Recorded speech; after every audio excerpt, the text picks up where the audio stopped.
Okay, so now you understand what Nico vision is, right? This is exactly what I see.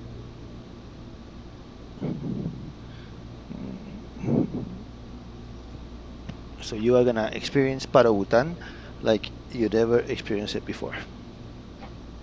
So get ready, because Aspen is nothing compared to what you're about to see right now.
My friend, thank you so much. And I'm ashamed to say that yes, you are correct. And thank you for the follow, I appreciate it. Alright, so let's see. We are in VQPR right now. That's Paro Bhutan. VQPR 3012. Hazy. No, we can't do it. We can't deal with hazy. In Paro Bhutan, it needs to be clear skies. So let's go to weather, switch to historical. And last night when I did it was pretty good. Let's go to Friday's weather. Conditions can be hazy.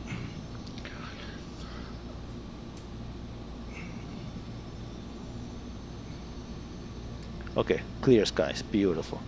Just what we want to see. So 3018 is my altimeter, 3018.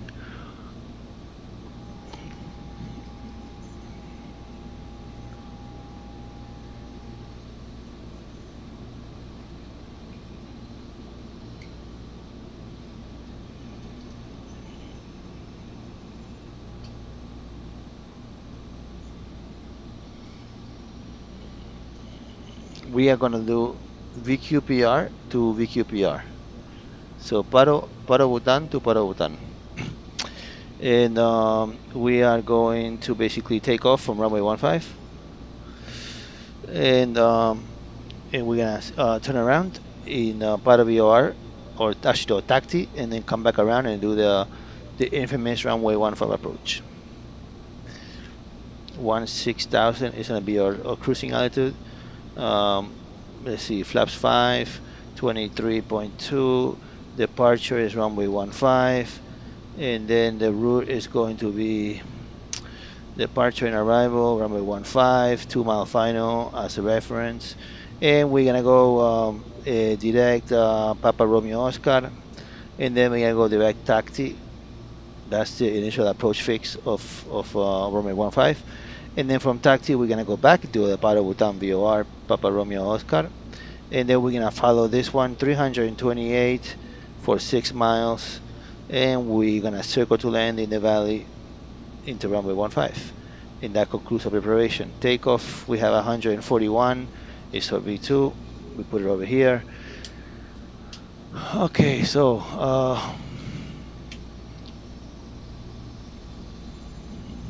If you guys have any feedback about the camera, if I should do something to it or tweak it, let me know, and I'll be very happy to do that.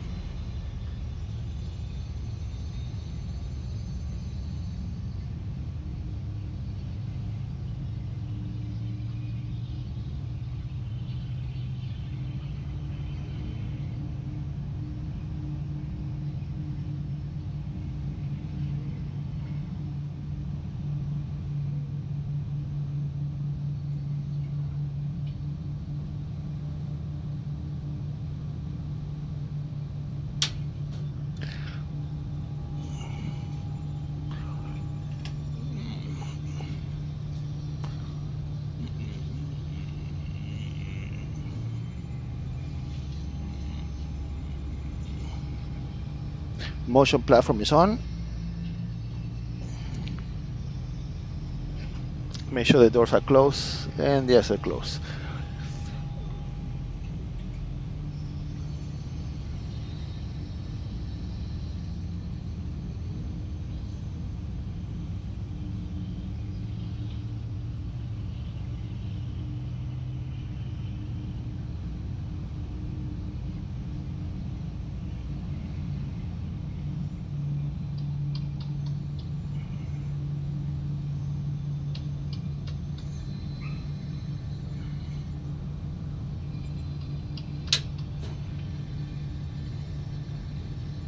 Okay guys, now you're gonna see a real approach. Now you're gonna see a real fucking, my favorite thing to do ever.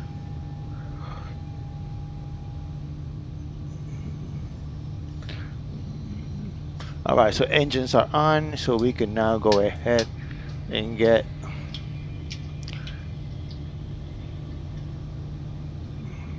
$7,350.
It's amazing how much power you need to move in this altitude.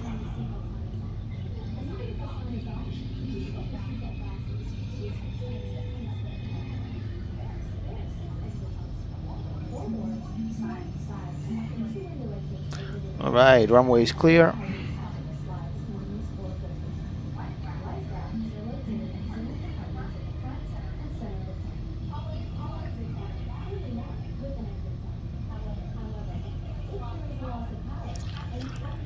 So that on the right is a tempo that we use as a guide for the visual approach into runway 15, which is this one right here. As you can see, you can't line up with the runway. You have to do like a weird S-turn because the mounting is right ahead of you. Yeah, it's pretty insane.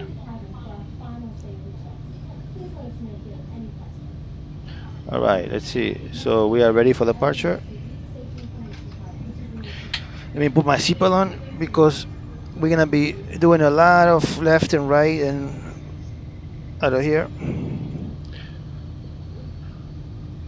Once again, I can't see what I'm filming, so if you guys have any suggestions for the different, you know, move the camera a little bit, let me know and I'll be happy to help you out.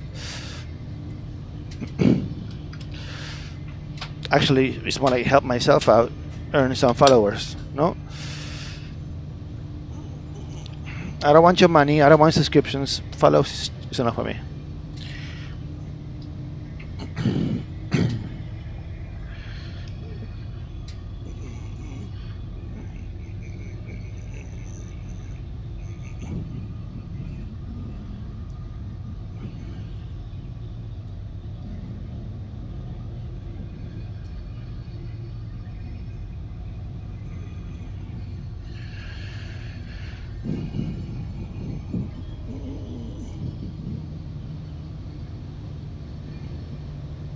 See, now right now this is technically, and I say technically because long story, but this is right now a level D simulator.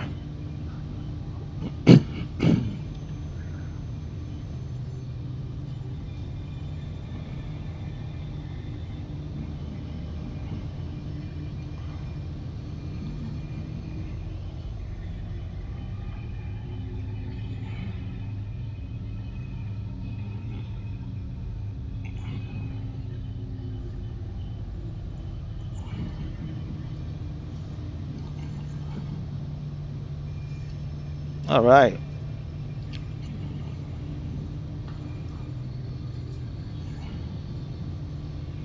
Ready?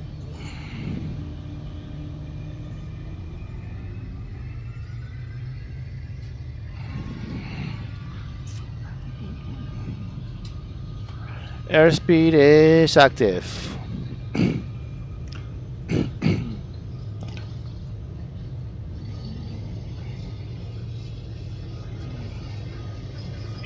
Check.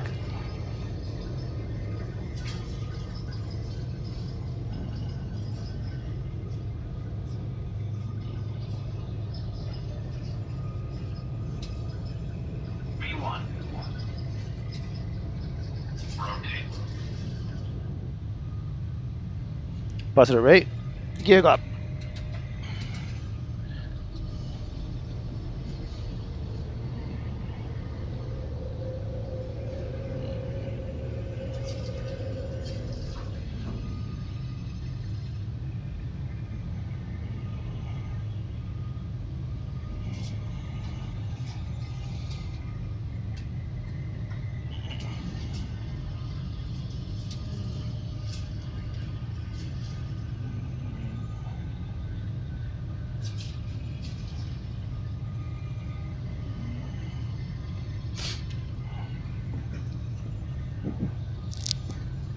Now we gotta start getting some speed.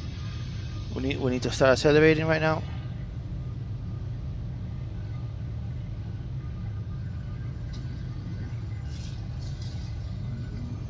We have this little opening here.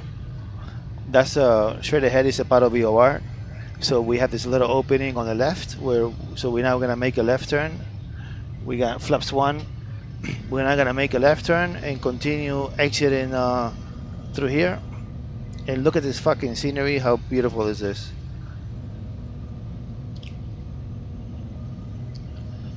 I'm streaming in 1080p, but all the scenery is in 4K and it's absolutely stunning, breathtaking, incredible.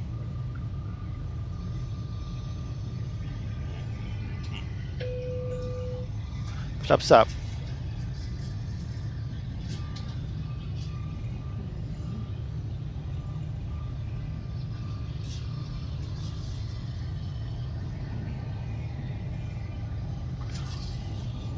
And that's part of VOR. We can now start making a right turn.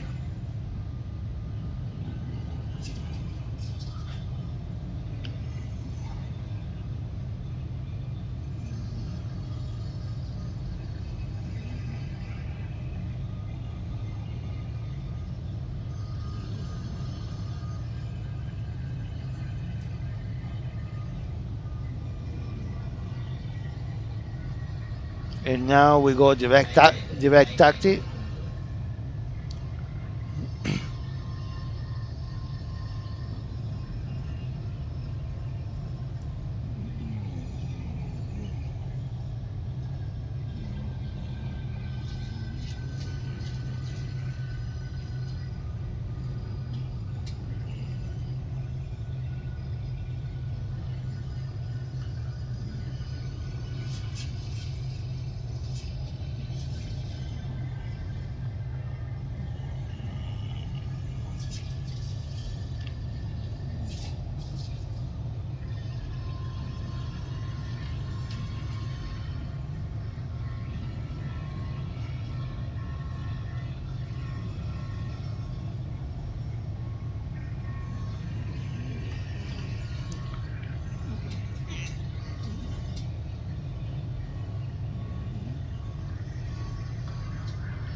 and 16,000.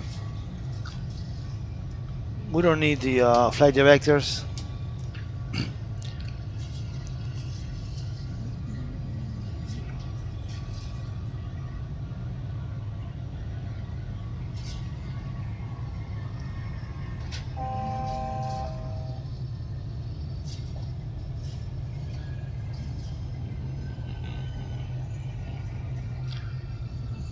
Now we go direct tactic at 16,000,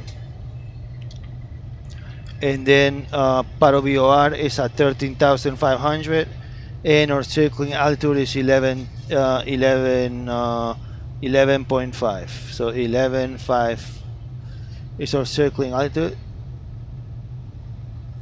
and that's it. And then we're gonna do a flaps 40 approach, so that will give me 140. How many time? What does that mean?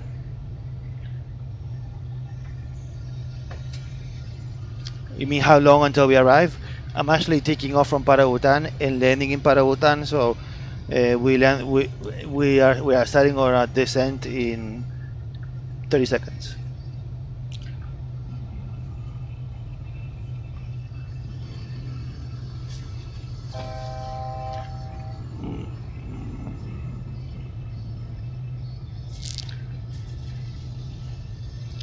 Alright, let's get rid of the auto throttle. We could take it from here. Man, look at that scenery.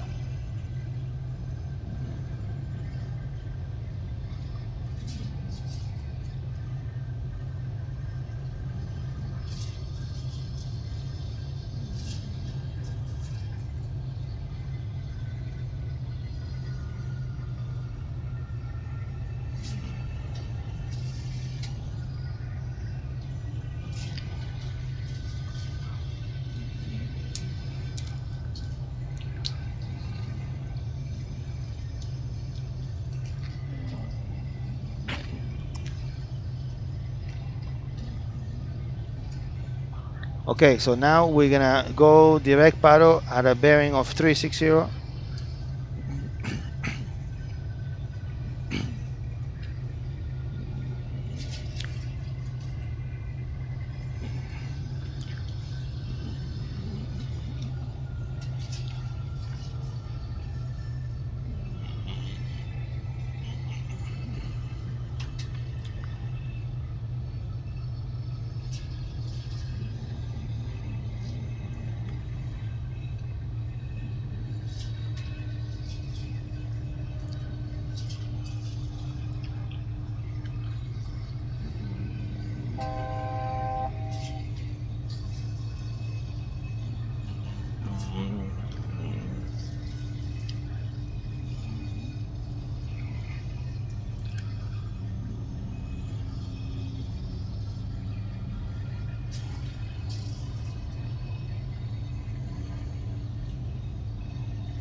Okay, 7,300, perfect.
Alright.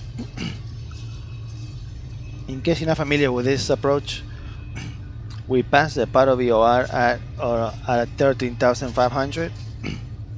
We call the field inside, then we head direct to the field at a heading of 328. We overfly the airport and then go around a valley where we make a 190-degree turn, very tight turn at VREF speed, fully configured, and then we land, and then we go ahead and do an S-turn into a runway because there's a mountain right in front of it. So there's a lot of shit going on here.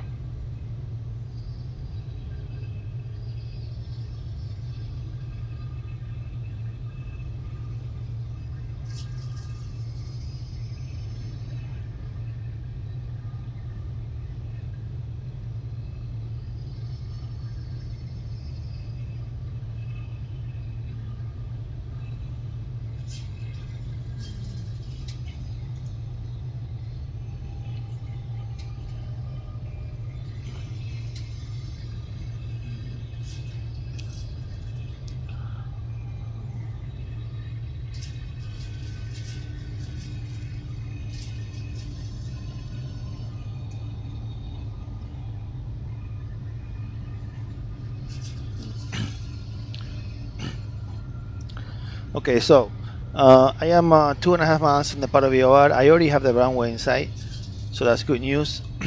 Let me make sure that I have my altimeter setting correct. I think I'm a little off, and yep, I am off. It's 3018, not 12.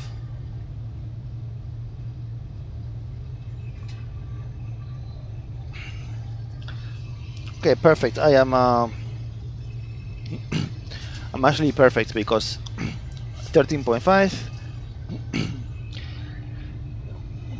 We go ahead and go flaps 1 here because we need to slow down very soon.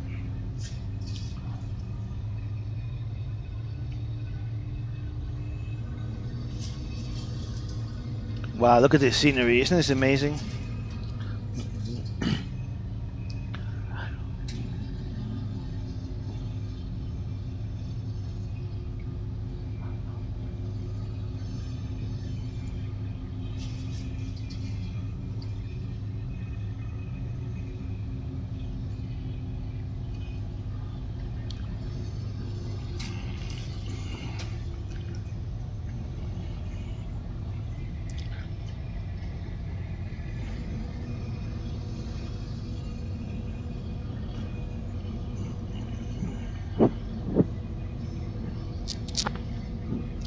So my circling altitude is going to be 11.5.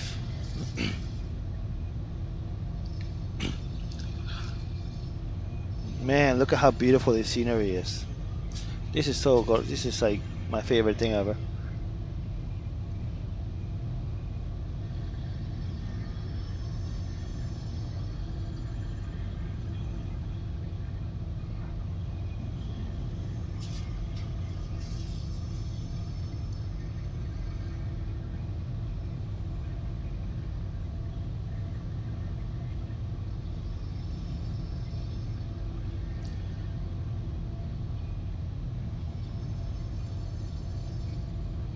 Okay, so we are now overflying the field at 12,000. That's perfect.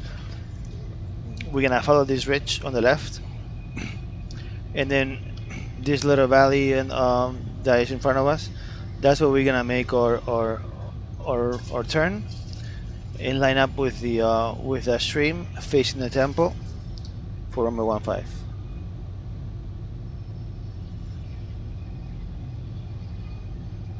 So gear down and full flaps.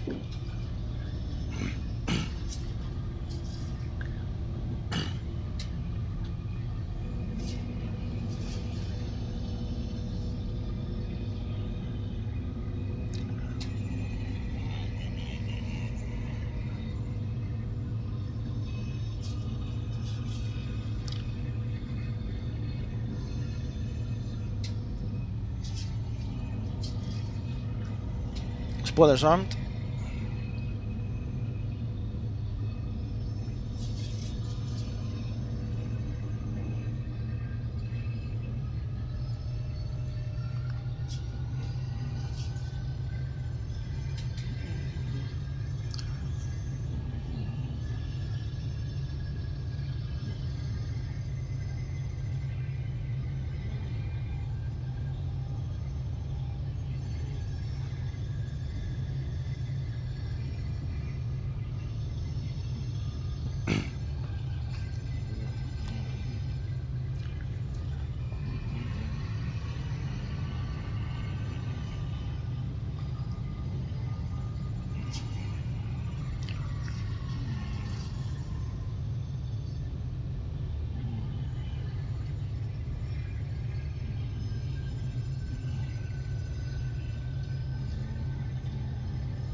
And look at that, that's beautiful.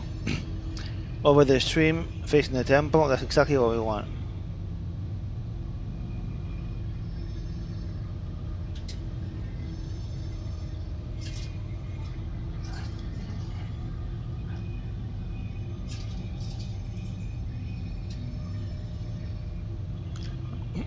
So in this ridge on the left, when our left wing is over that ridge, we can make our sharp right turn, and then come back around and make a sharp left turn, and line up with runway 15 right over the pines. So this is a pretty technical approach, pretty complicated.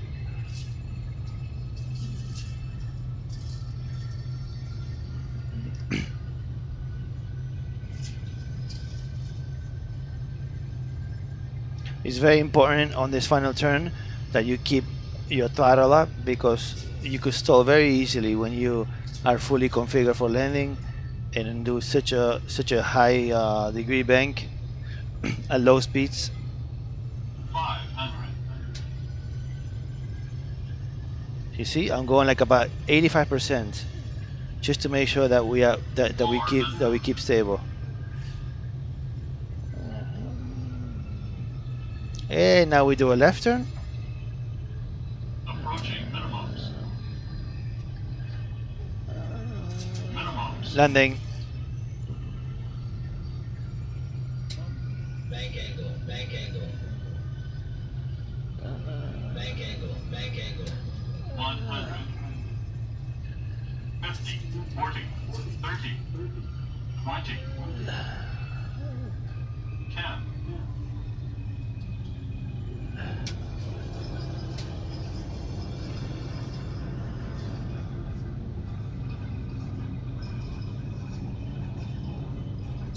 Man, that never gets old. Ah, so much fun. Manual braking.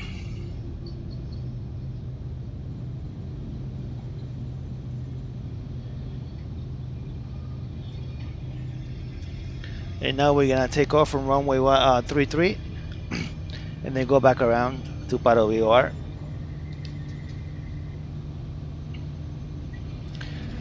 See, this departure is almost as hard as the approach, because you have no room to get out of the terrain.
Alright, so this departure is very interesting.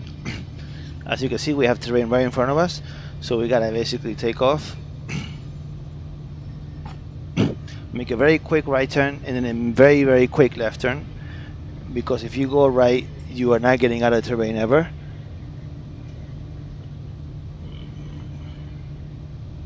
So we're gonna go to Paro VOR and then come back around. Alright, this is the last one, and then we're done.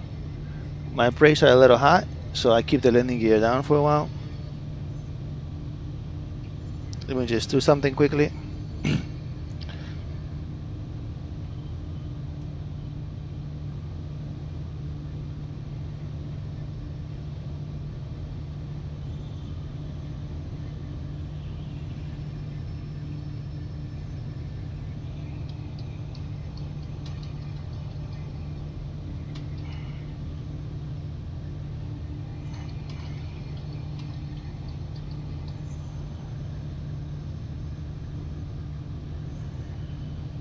Okay, so now we're gonna do the runway 33 departure, come back, and then quick right, quick left, and then get out of the terrain.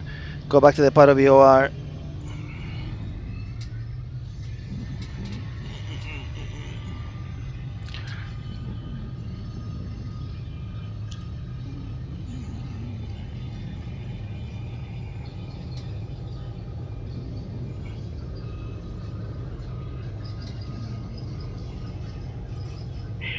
Check.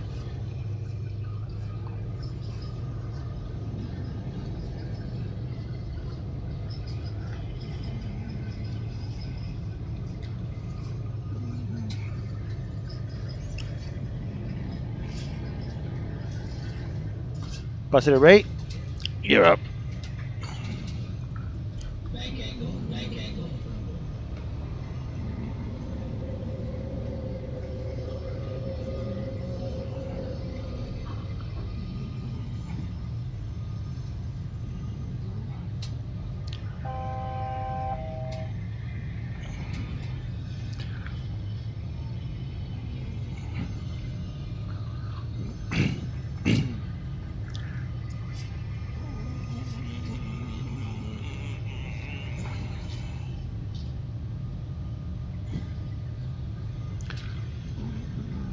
Alright, so now we gotta pick our spot. I say that that little opening right there is where we're gonna actually get out of here. So what I'll do right now is I'll start cleaning it up and then make a left turn. As you can see, the terrain is pretty wild in here. Flaps 1, and we can start making a very sharp right turn and try to get out of here on top of that terrain.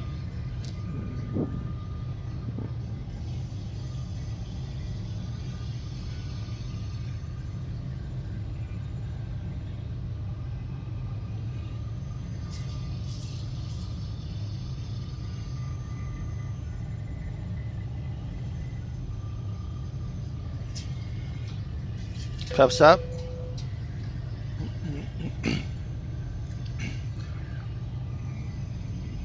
Bank angle, bank angle. Thank you, my friend, very much.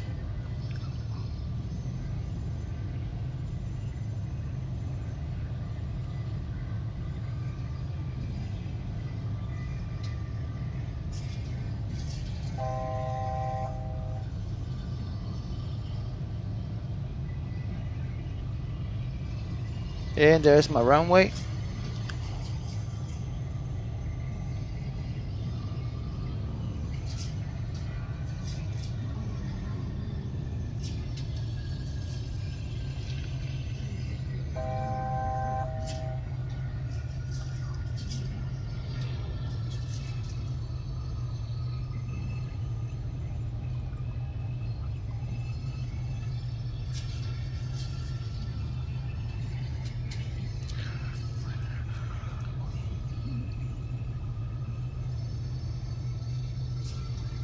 Yes.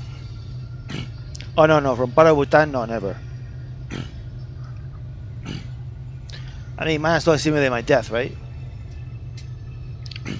I simulated a lot of times engines out on V1, engines out on final approach, never on Paro Bhutan. It's hard enough to land with one engine, I mean with two engines.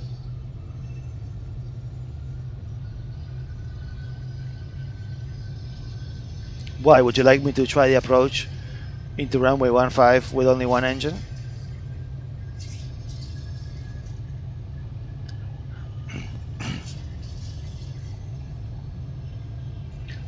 Would that earn a follow if I do that?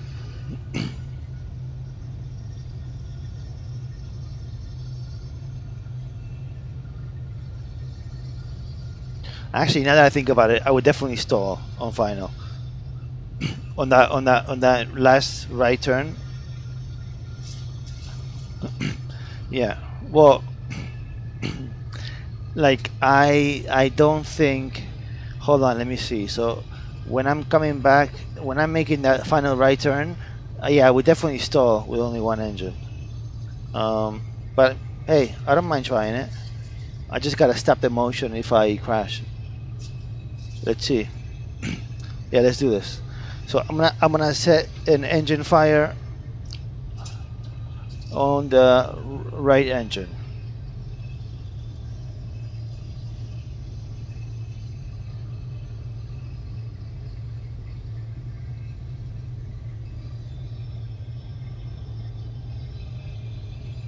This is such a bad idea. Fire engine. We want to make a fire on the engine number 2. Engine number 2. Start immediately. And there is my fire handle.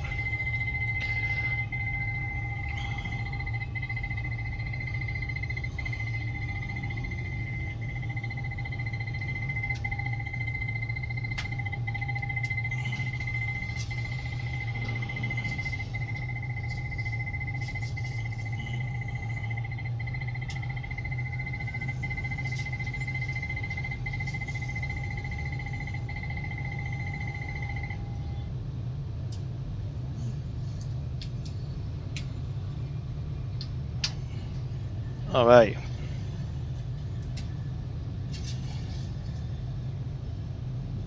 Cut off.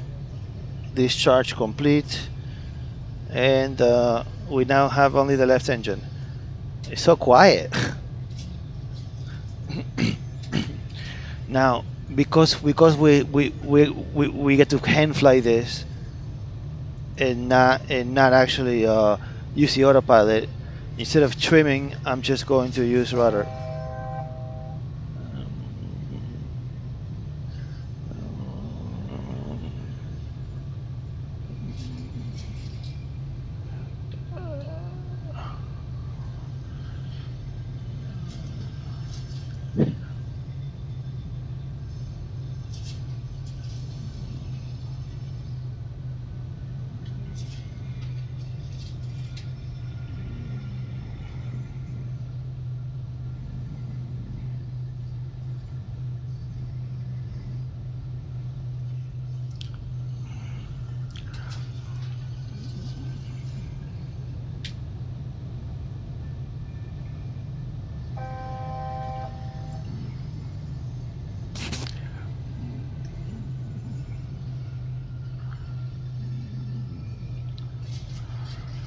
Okay, so we have a engine 2 fire. So we are now landing in Paro, Bhutan, runway 15, with only one engine.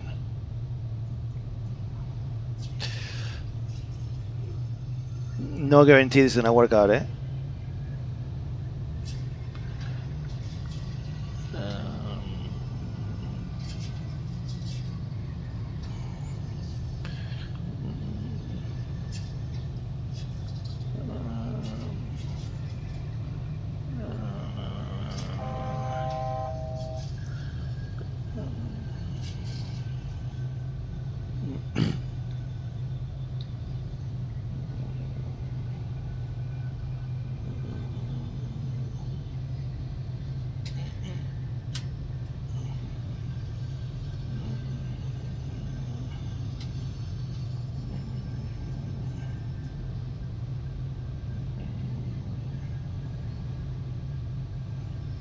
I don't know how the hell I'm gonna do that final turn with no power. I guess we'll find out.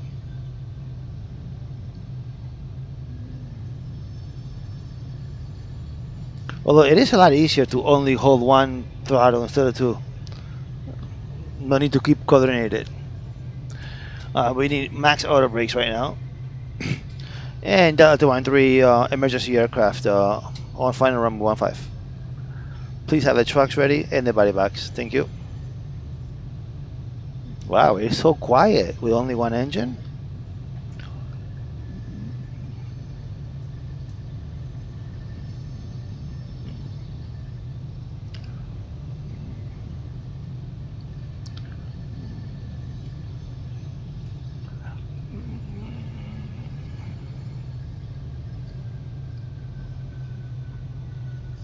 Right, we need the yaw damper off.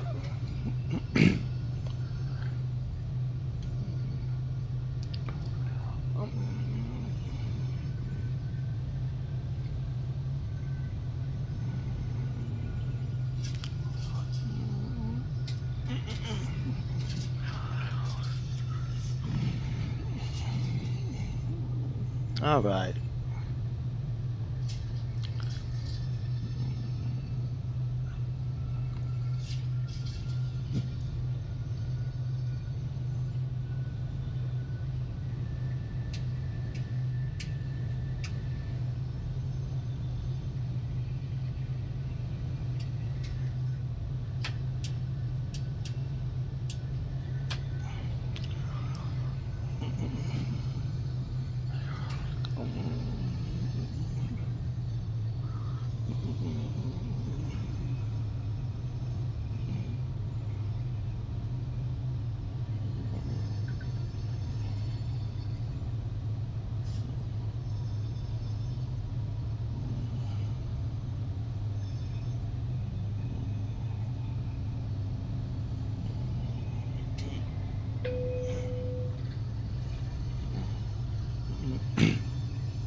Gear coming down, flaps 30.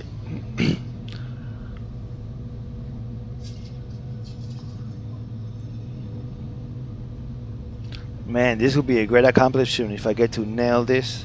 No, forget nail it. If I get to land this with the right engine fire, that would be pretty cool.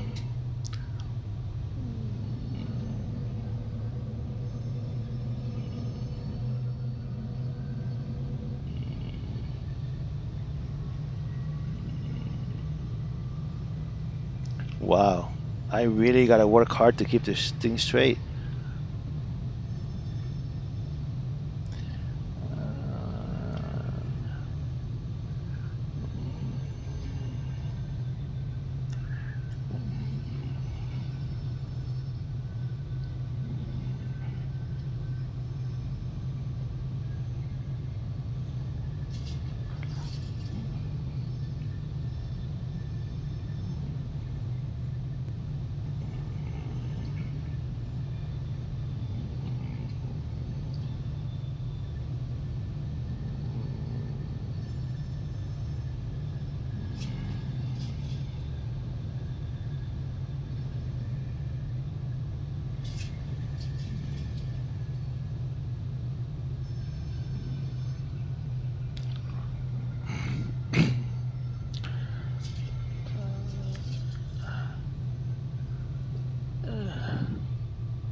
Oh man, I could already feel like I might stall on that last turn because 2 engines is bad enough.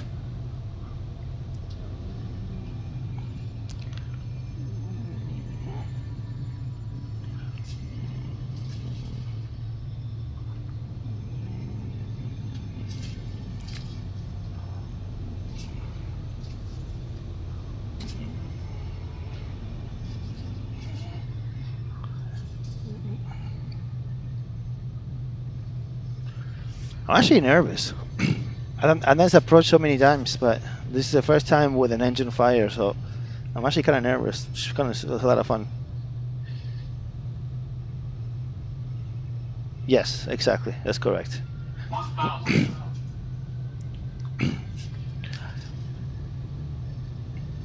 Yep. The problem is that the more throttle you add, the more offset you have to do with the rudder.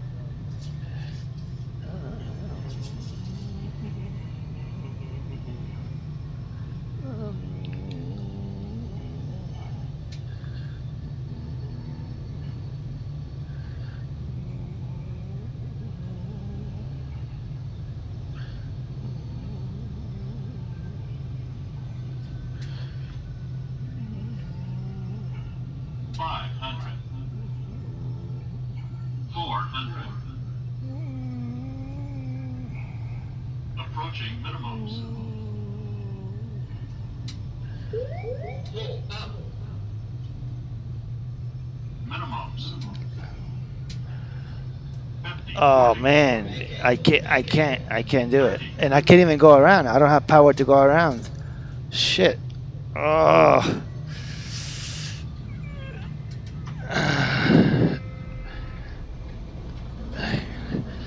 Like I didn't have enough.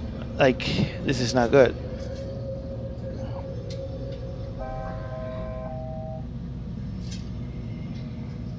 Like I don't have any power.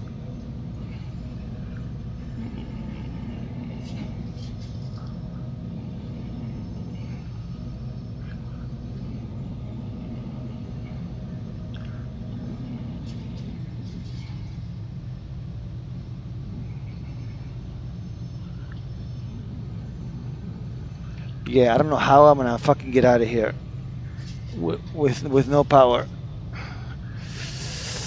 Yeah.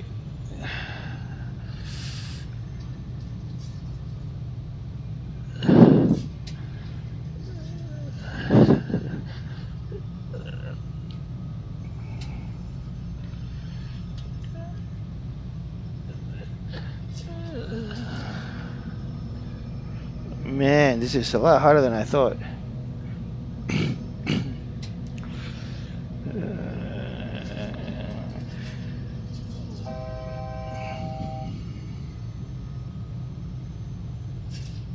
I can't climb. This sucks. This is the worst place to not be able to climb.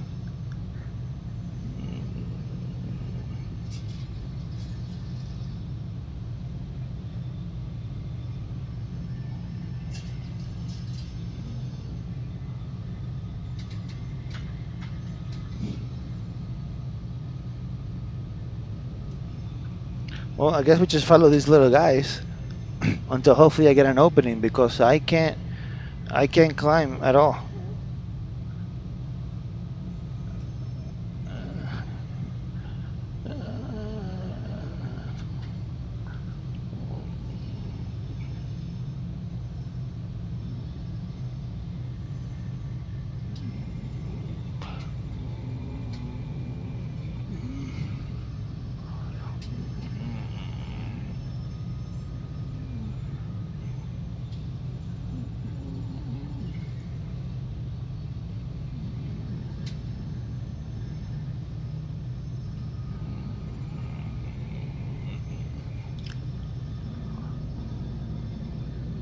Wow, this is like, this just went from like a level simulator to a video game.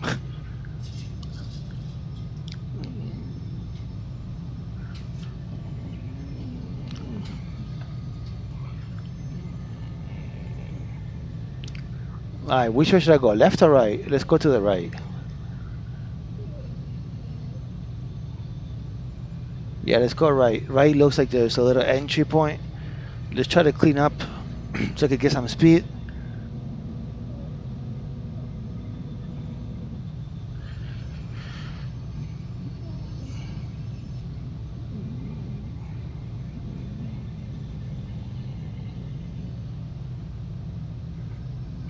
There we go. Perfect.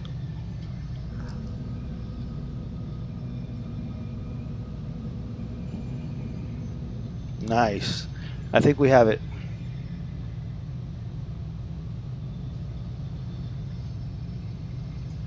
Alright, so I need at least 13,000 in order to go into Paro VOR.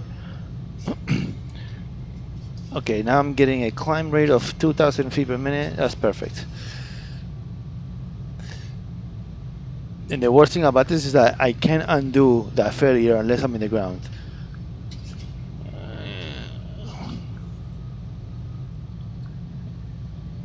Man, yeah, that wasn't gonna be a good landing. That was a good go around. Alright, so let's see. A ver, this is fine. This is fine. This is okay. This is off.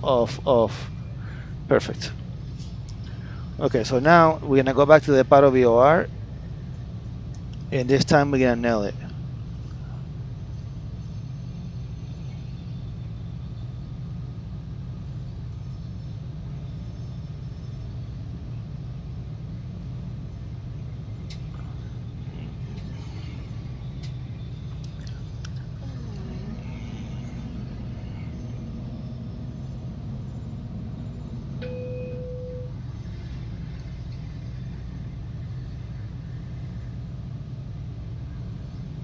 I feel like I'm moving so slowly.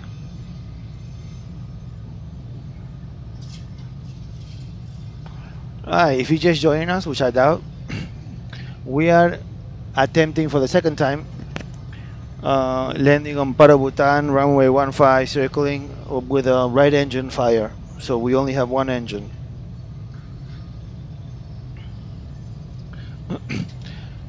And I'm trying to earn a follow by at least getting this guy in the ground.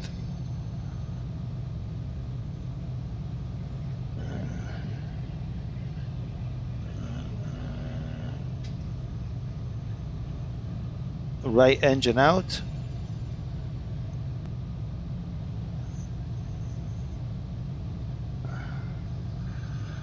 Okay, that's good.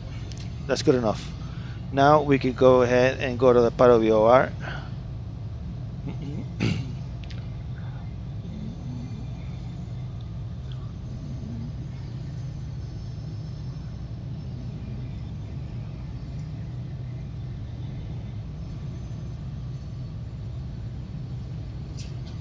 Wow, I can't believe I fucking pulled that go around. I did not think that was gonna happen. Bank angle, bank angle.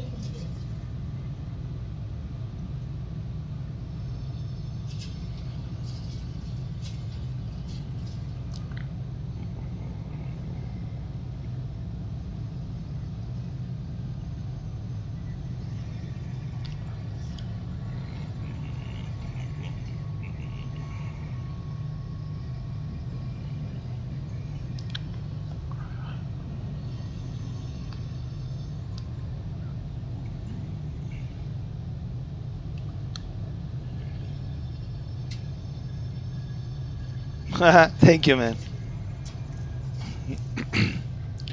I gotta tell you, that was very stressful. I did not think. You know, like, I mean, you were watching. I couldn't clean up, and I couldn't accelerate, and I couldn't climb. But now is attempt number 2, and this time we're gonna nail it. The one issue that I had was that I was thinking in my head, I want to stay a little fast for the last turn, right? And then you mentioned it, and then I thought twice, and I was like, yeah, he's right, and I stayed a little too fast. So then I was coming in way too hot. So this time I'm gonna actually keep it nice and stable. Not like I'm blaming you at all. I was coming in too fast. I overestimated it.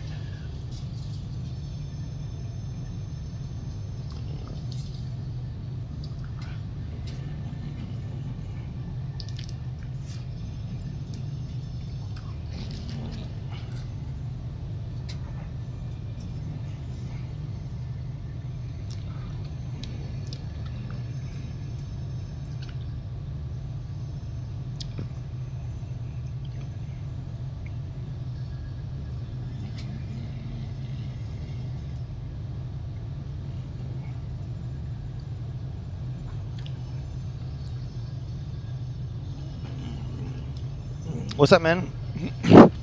So, a viewer had a very good idea. That was basically a right engine fire into Paro, Bhutan. So I tried the first time and I went around, barely went around, and now I'm trying for the second time. And this time I'm gonna actually get it right, but pretty stressful. Welcome, my friend. At least the fire is taken care of.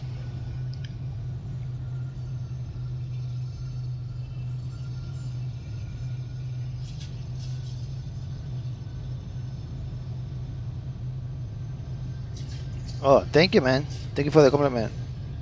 Yeah, yeah, but it's quite it's quite it's pretty it's intense. It's not that easy because that last turn is just so brutal.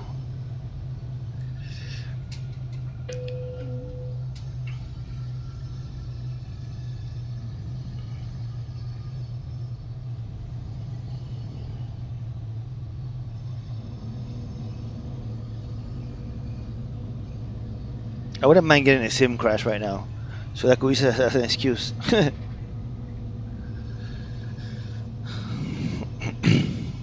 Thank you so much, man. I appreciate it. Thank you.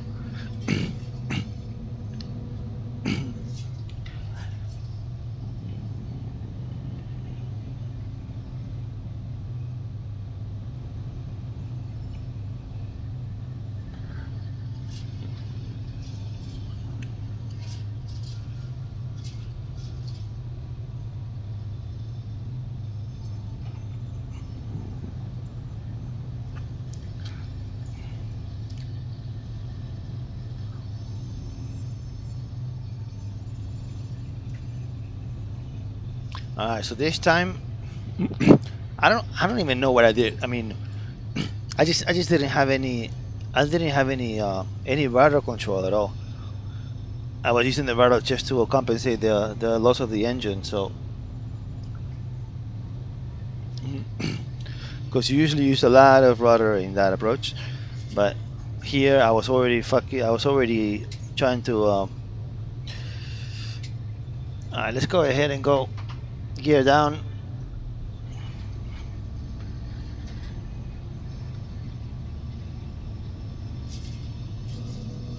Um, actually, so I purchased a heads-up display for from a real from American Airlines 737-900, and I still have it in storage because I haven't figured out somebody that could make the right interface with it, and I don't want to have it here just for show. So, but eventually I will have it working, and that will be that's like my dream right there.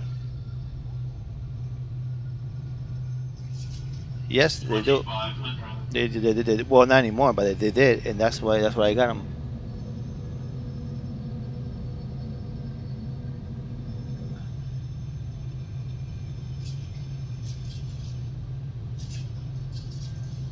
Yeah, I was actually I have been in touch with him. We are getting together next week. We're gonna do a stream, uh, basically a multi, uh, which we're gonna do both seats. We're doing a stream next week.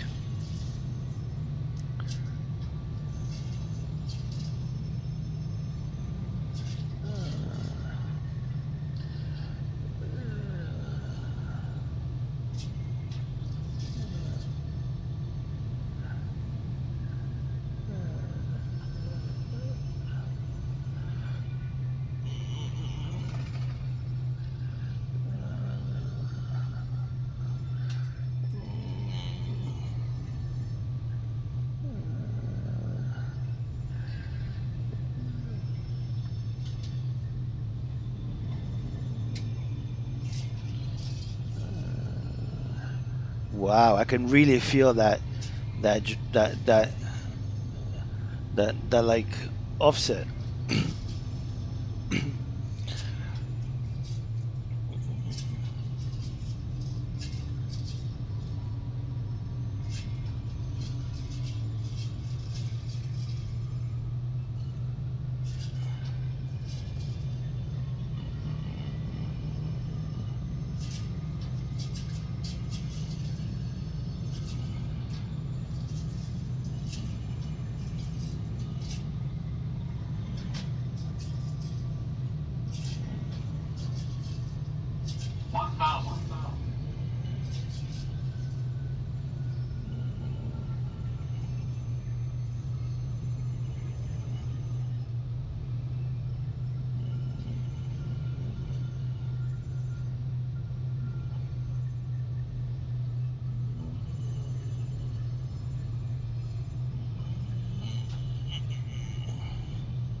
Pull up.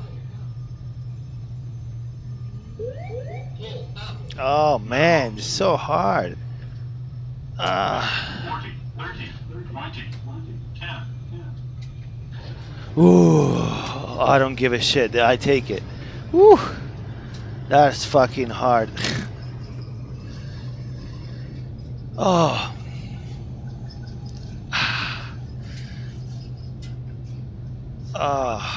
I have a active control loading, so my arms and my hands are killing me.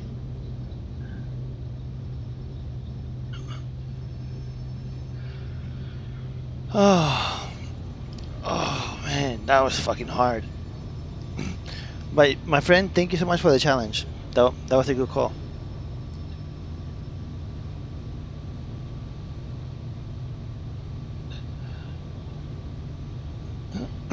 Yeah, yeah, that was hard, especially because my the routers have active control loading, so like keeping the trim was actually like I got a workout, and then keeping the like the force of the one engine was really messing with the yoke. So it was pretty fun. Oh, what's up, GTA boss? How are you, my friend? And now I want to make a left turn, and I can't because I only have the left engine. So I guess I just go straight, and I make a right turn.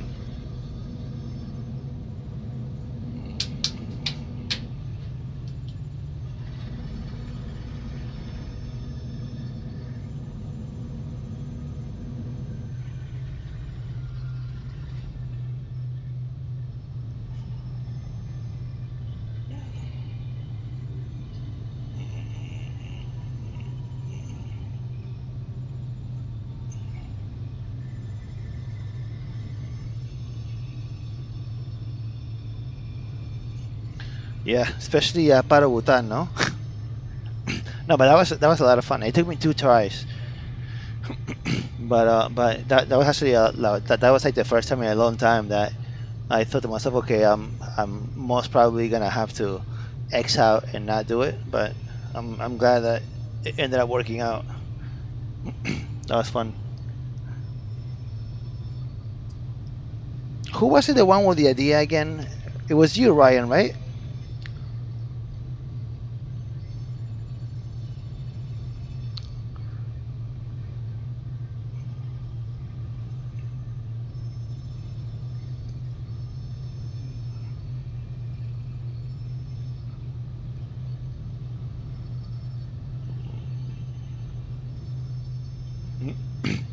Well, my friend.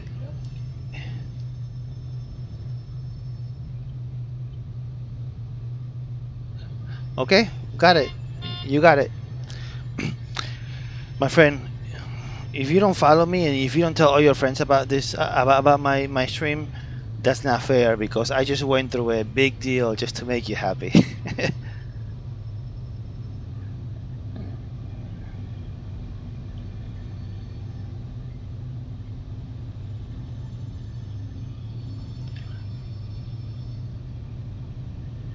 Yeah, look how hard it is for me to actually stay straight. The second I give some thrust.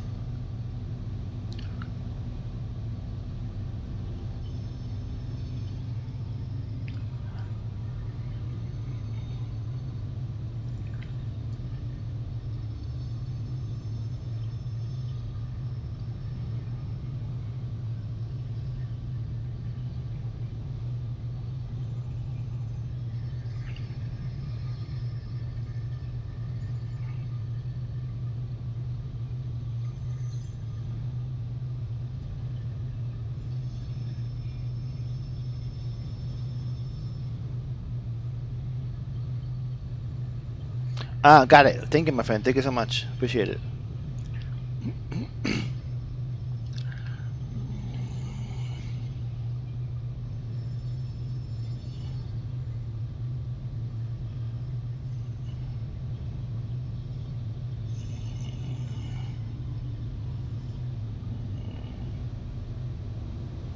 Wow, it's amazing how realistic the controls are. The second I go to idle, the plane levels off and starts wanting to go to the right. But the second I put, it's pretty cool how you feel the effect immediately. See, now from now on, landing at Paro, Bhutan with 2 engines is gonna be a walk in the park, no?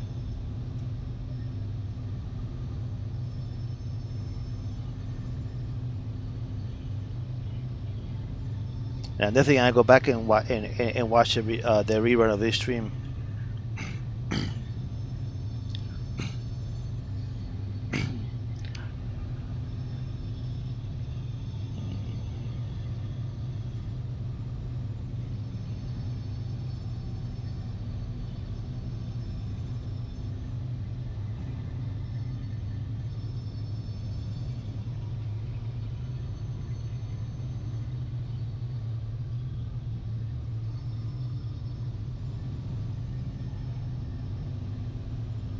What's another really hard approach that we could do with 2 engines?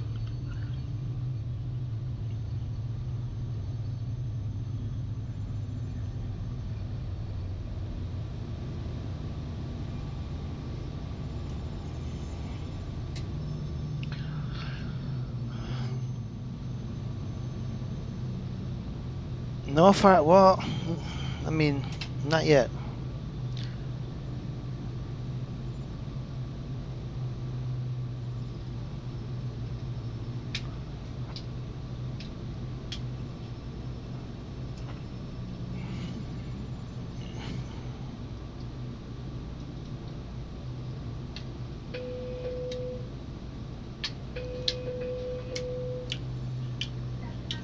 Nah, this year you mean the rear visual 1.9? That's not that bad. If anything, then the Expressway 3.1 is actually a little harder, no?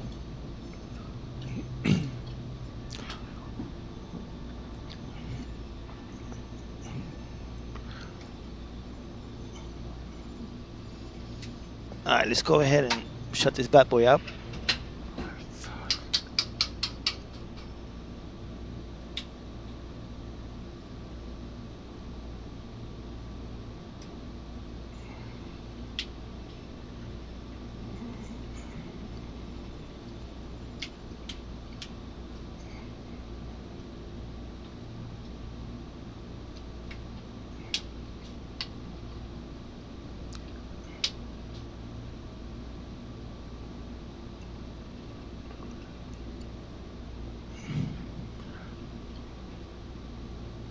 CYTZ, what is that?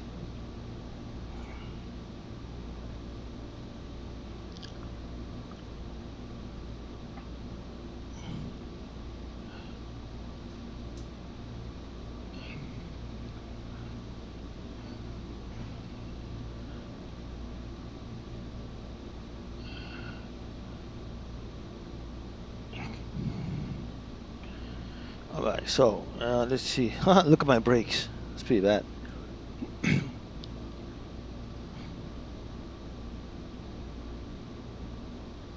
Okay, before I forget, let me go ahead and reset this engine fire.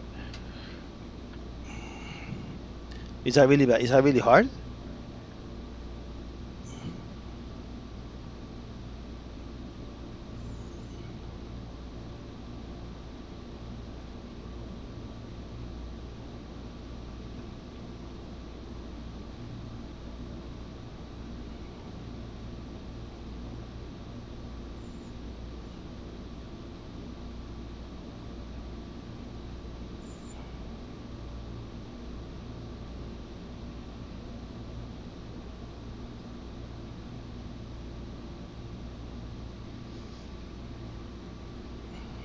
Oh, you know what's a really good approach, which is one of my favorites. But ever since I went into prepared 4.1, I had to stop flying there every day. Tocontin, the RNAV, runway 2. As a matter of fact, I actually had a Copa Airlines rent out the simulator from me, and they were practicing the yes, yeah, it's in my house. So Copa Airlines rented the simulator from me, and they they were practicing approaching Tocontin, which is my favorite, right? And then they actually have their own charts, which nobody else has. And then when they left, I told them to please just leave me a copy, and let me see if I could pull it up. Let me try to find it. They actually have like, I don't know if you really, I don't know if you remember, but like the Arnav RMP runway 2 starts off at either Menlo or or Tocontin VOR, and you go all the way around. You go all the way around, and then land, right? So what they did in order to save time, the airline was work did a came up with a new procedure, and that's what they were working on in the simulator, right, for the 737 pilots. And the procedure is the following. Let me show you. Hold on.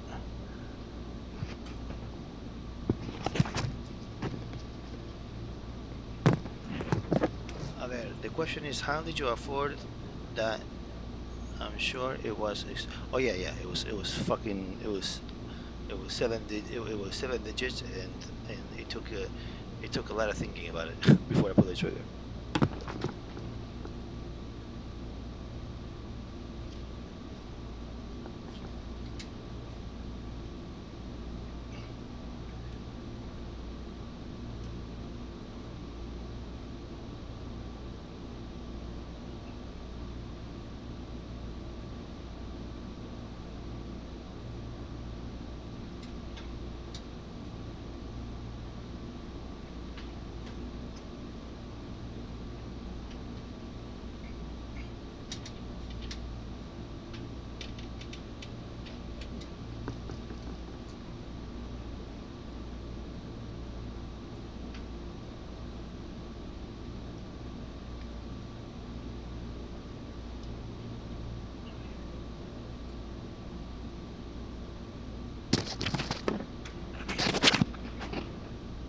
I'll show you this charts. Let me make sure that I could get them with the camera, because I can't see what the hell I'm doing. Here we go. Okay, so I don't know if you can see, but what they did is, here you have the Tocontin VOR. So what they do is they set up for a VOR runway 2, and they come in, they follow the Tocontin VOR, and then they call the runway in sight, and then they overfly the airport, and then they make a left turn at the end of the runway, and they make it basically they make a 25-degree bank, circle, and then land, as opposed to doing the whole thing where you basically go around, like I think it's like 30 miles, right? And then for the other one, same thing. Basically you come in, follow the Tocontin VOR, then you make a right turn, and then and then right here you see the stadium and the basilica, and then you circle to land to the runway, what is that, 34 I think it is. Yeah, it's pretty cool, right? Yeah, and see, this is the Copa Airlines, which I have, and they would kill me if they knew that I'm showing this to you.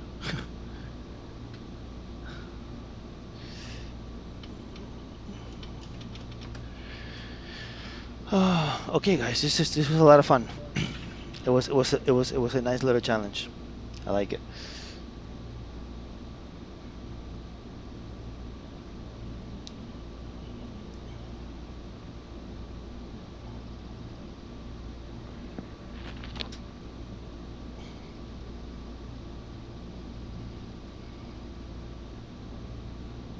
Look how it looks. This is without the wrapping software.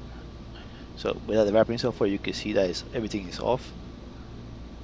And then with, so this is no wrapping, and yes wrapping.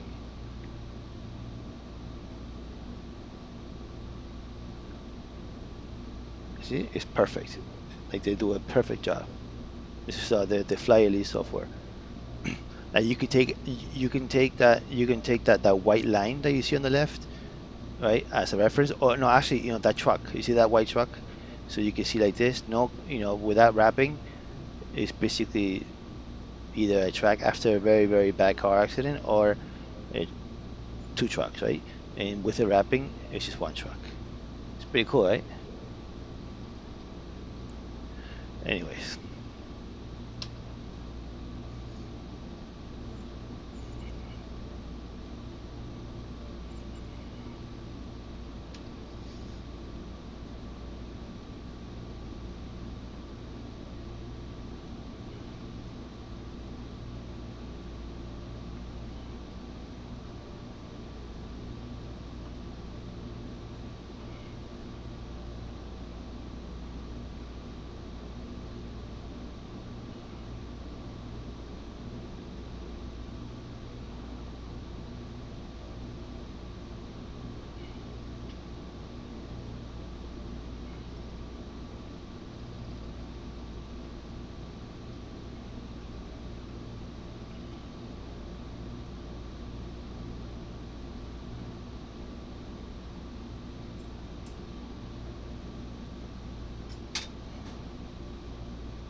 Oh, that's long.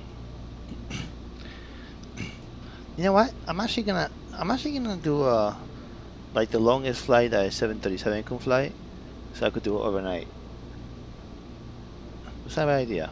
So then wake up in the morning, first thing I do, get a coffee and land.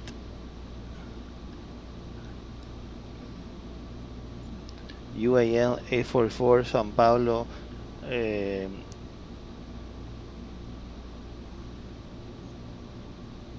SBGR to Orth.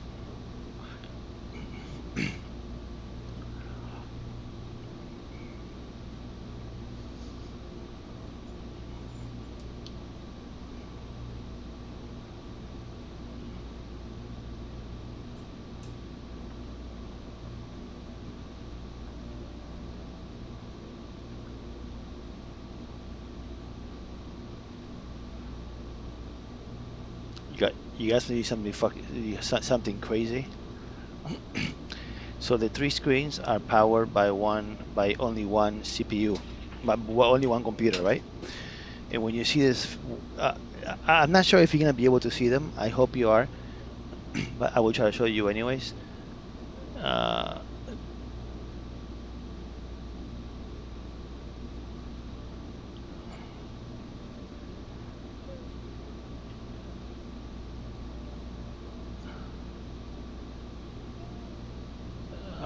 I want to show you something.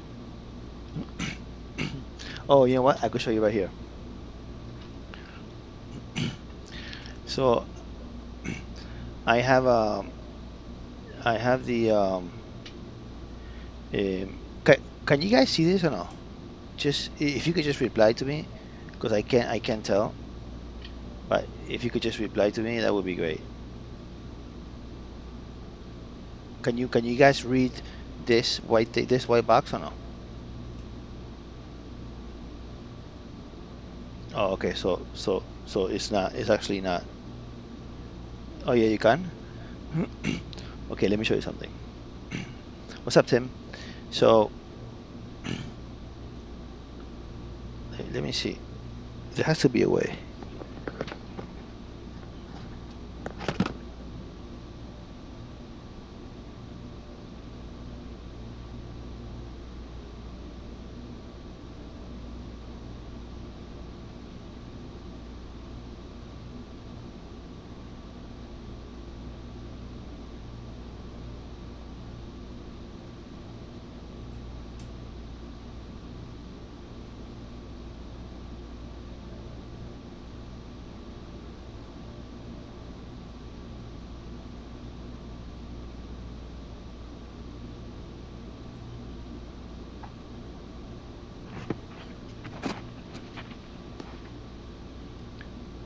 So okay, so watch this. Ready? So I am running the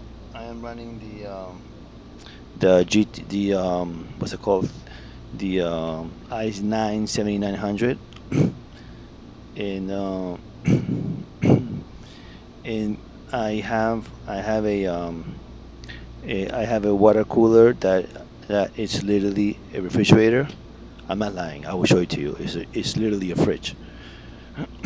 And then I'm running all 10 cores. I'm running the core number 0 at 5.2 gigahertz, and then core the rest of the cores I'm running at 5 gigahertz. And look at the temperatures. That's pretty crazy. So during this whole time, I've been flying all day. The maximum temperature was 62 Celsius, and then the idle temperatures are in the high teens. Eh, and and then I also have the Titans. You see, I have 3 Pascals. I don't know if you can see this. Or let me just.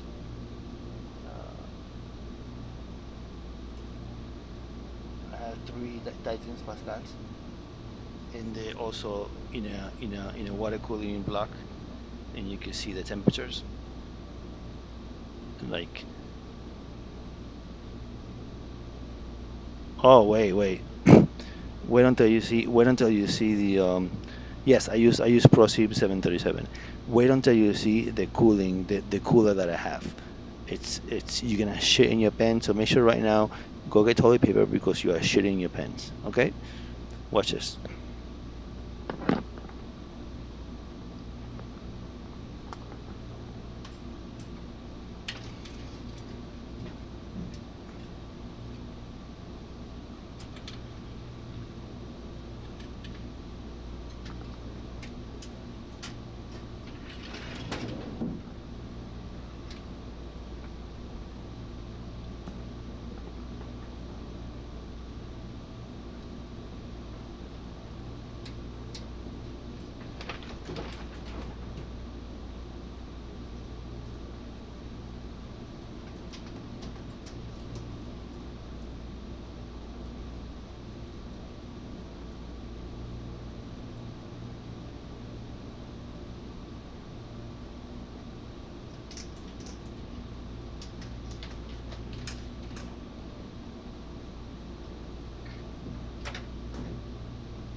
Yeah, so that monster takes a gallon. It takes a gallon and a half of fluid. It cools it down to an offset, an offset.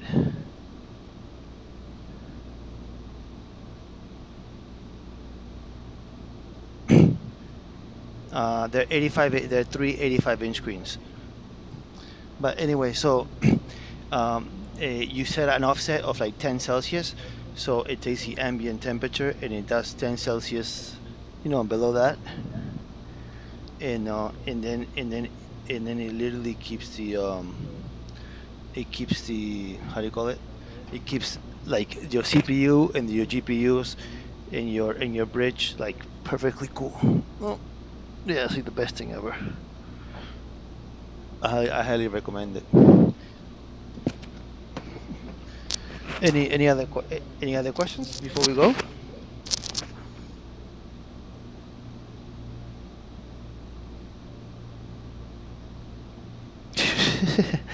It's a good one.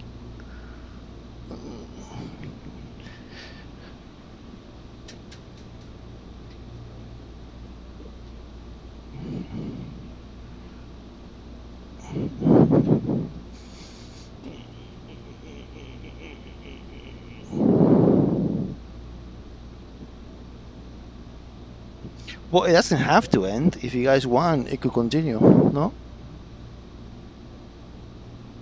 If you guys will stay around, stick around. Do you have your PPL? I actually took delivery of 2017 series on Thursday, brand new, and I have 32 hours for my I have 32 hours done for my for my for a PPL, so I can't really fly it. But is this a hobby for you? Genuinely curious. I use full motion sims too, but they are fly safe. No, no, no, no, no. This is 100% my hobby. This has nothing to do with my job whatsoever.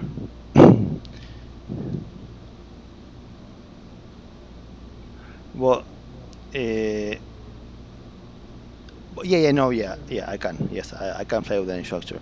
Yeah, this is actually the first one in the. Actually, this is the first one in the planet to this extent, where I actually went to the FAA and I tried to get the level D certification. I run a hedge fund in New York City, so this setup is in Manhattan. So it used to be rented to the airlines, and then the story with that was that they wanted me to not be here when they used to use it. So I said fuck you because it's my home. So that was the end of that. Thank you, my friend. No, no, no, no, no. I actually rented it twice, and then I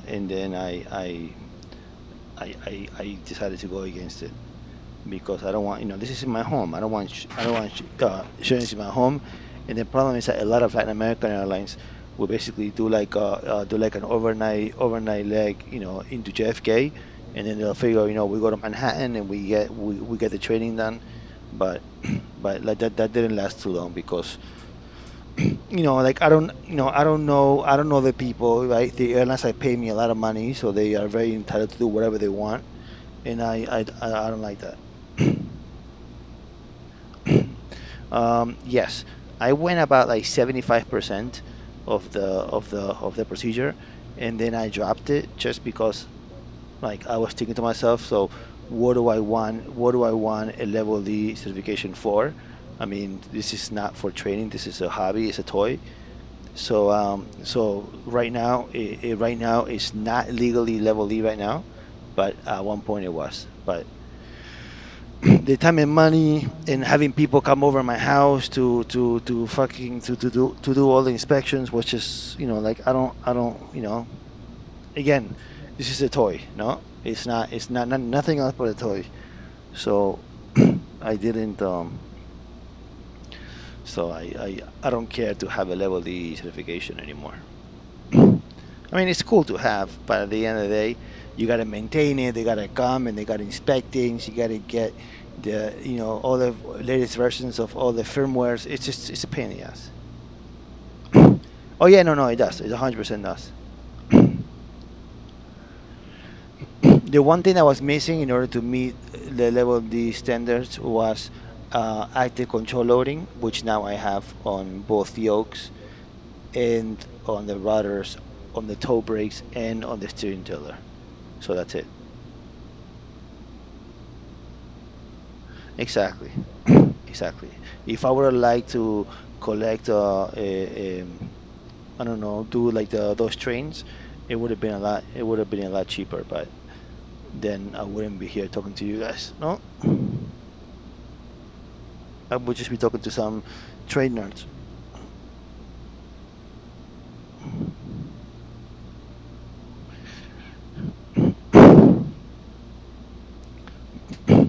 What time is it?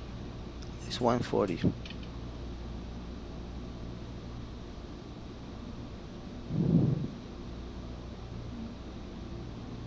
Versus I. What does that mean?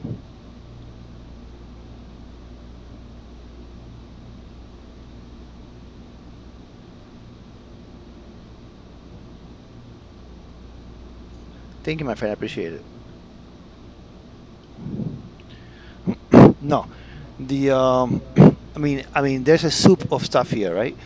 There are some OEM parts that I had custom. I had them custom interfaced, and then a GoFly. No, there's no GoFly here. I have some stuff is from Honeywell, some stuff is from CP Flight. Other stuff is from flight simulation centers in Italy. So basically, I mean, there's not one vendor. How many computers run the sim? So the simulator is run by one computer, that monster I showed you, the 7900. And then it's only one. And then I have the avionics are run by another computer, and then I have 27 speakers all together in this room. So I have a lot of prosim modules for sound that come from different places. So I have 4 computers running this, because the motion platform, this guy right here, this touchscreen is on one standalone computer, just because I don't want anything to happen to it, and they do all the maintenance for the motion platform remotely via how do you call that? TeamViewer. So I have this computer just for the motion.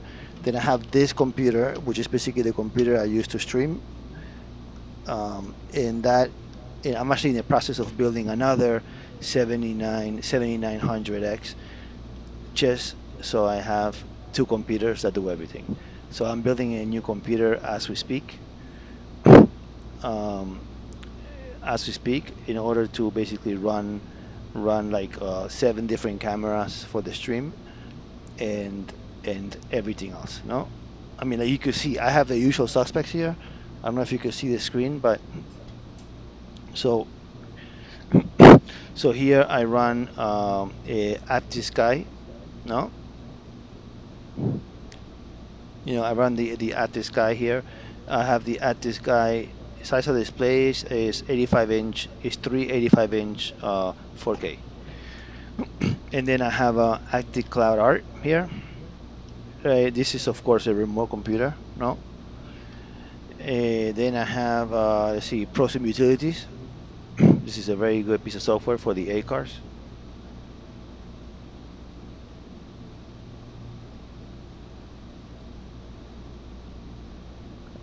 Oh, thank you so much, my friend. I appreciate it. It's a nice compliment. Thank you. Well, Fly Live. What else do we have here? Oh, this software is one of my favorites. This is the an instructor station but on steroids. Basically, you could do whatever you want here. No, from fuel to load, motion, which I don't have it configured here. Everything. Right? This is actually really cool. And then what else do I run in here? I run. I guess there will also be an issue with people coming to your house. Have you thought about doing world flight? Yes, I actually thought. Yes, I thought about doing world flight. I was in touch with the guys at Cockpit Builders, and the thing there is that I don't know. I mean, I'm sure that you know, but like the semi simulator that they use for world flight, unfortunately got fucked with the hurricane. So they went to last world flight. They went to no. I'm running Windows 10. But so last year they basically all went to help them do it, and I wanted to do world flight, but I wanted to create a new team for breast cancer research, and they weren't crazy about that idea. So I guess they basically they said that like everybody will have to come to my house for a week. And listen, I live in Midtown Manhattan. I have a 3.5-month-old daughter. I am not. I mean, that's just not gonna work. And hotels in this area are super expensive. And keeping the sim running 24 hours a day for a week is gonna cost a fortune, right? Not like it matters, but it kind of matters, right? I mean,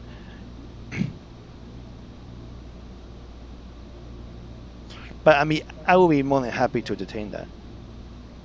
Oh, thank you, man. Thank you. Yeah, she's the biggest gift ever.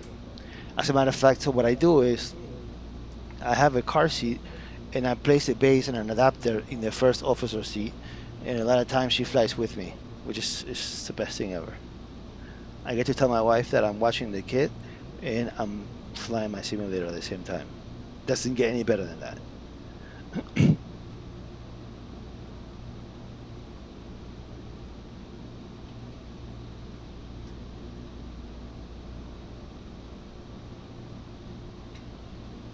Yeah. So if you guys are around tomorrow, I'm definitely 100,000% of course going to. I have the day off for the whatever it is. It's something that I have the day off. So I'm doing. I'm gonna be streaming quite a bit. If you guys are around, please make sure that just follow my channel or do whatever it is that you do, and then join me tomorrow, no? So we can so we can keep chatting. Do you turn the motion off then? When? Wait, I'm sure the movement puts her to sleep. No, no, no, no. The whole point is actually the motion. like the motion and the sound is amazing. So like if you go back, I mean, if you guys go into my YouTube channel, I have a YouTube channel. You just type my name because I only started streaming in Twitch like a week and a half ago, so I don't have that much of a library. But if you go to my YouTube channel, I give it to you right now. It's Nico Lumerman. You will see a bunch of streams that I do with a simulator with my daughter, and she loves it because I've been streaming there since I had a fixed base simulator, so quite a while, no? So you will see like a whole library of Paro Bhutan approaches and whatever approach you name it.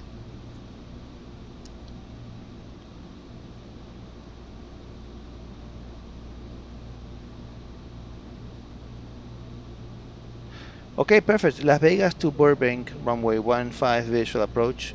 That's consider that a done deal. Is there any payware scenery for Burbank, or do I have to use the default?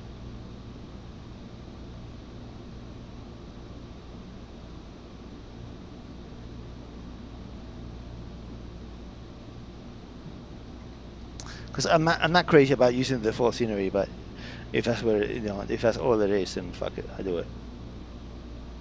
That's fine, whatever. I mean, I'm sure the orbs. I mean that is that's part of the orbs Southern California, right? So I guess the scenery would be nice, no?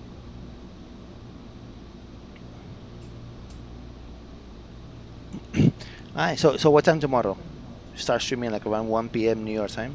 That works.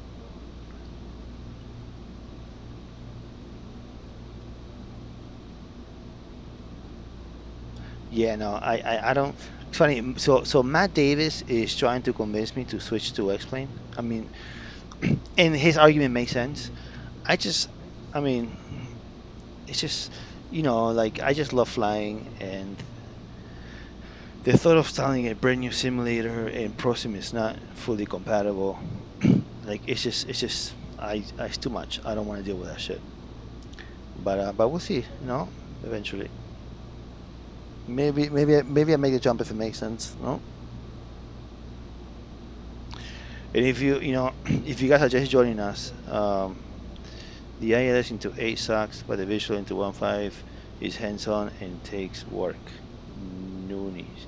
Beautiful. I'll do it. I'll do it. I mean, put it this way: it's not gonna be as hard as landing in Paro Bhutan with an engine fire. No. So, hey, I'm all for it. I'm all for it.